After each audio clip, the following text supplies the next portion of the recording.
Ani stands before a large golden scale where the jackal-headed god Anubis is weighing his heart against a pure ostrich feather.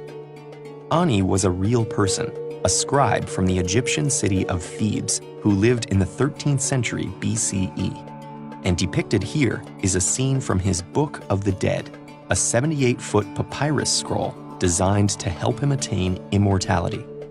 Such funerary texts were originally written only for pharaohs, but with time, the Egyptians came to believe regular people could also reach the afterlife, if they succeeded in the passage. Ani's epic journey begins with his death. His body is mummified by a team of priests who remove every organ except the heart, the seat of emotion, memory, and intelligence. It's then stuffed with a salt called natron and wrapped in resin-soaked linen. In addition, the wrappings are woven with charms for protection and topped with a heart scarab amulet that will prove important later on. The goal of the 2-month process is to preserve Ani's body as an ideal form with which his spirit can eventually reunite. But first, that spirit must pass through the Duat, or underworld. This is a realm of vast caverns, lakes of fire, and magical gates, all guarded by fearsome beasts. Snakes, crocodiles, and half-human monstrosities with names like He Who Dances in Blood. To make things worse, Apep, the serpent god of destruction, lurks in the shadows, waiting to swallow Ani's soul. Fortunately, Ani is prepared with the magic contained within his Book of the Dead.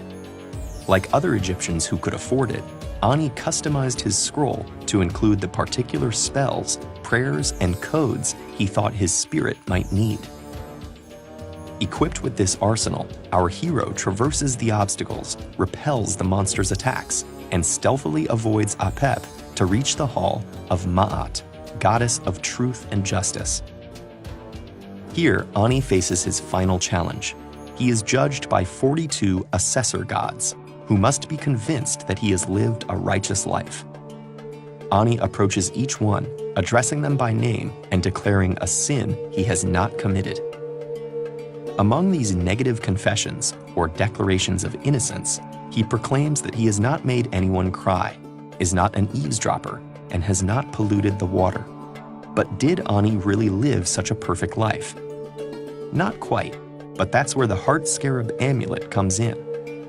It's inscribed with the words, "Do not stand as a witness against me," precisely so Ani's heart doesn't betray him by recalling the time he listened to his neighbor's fight or washed his feet in the Nile.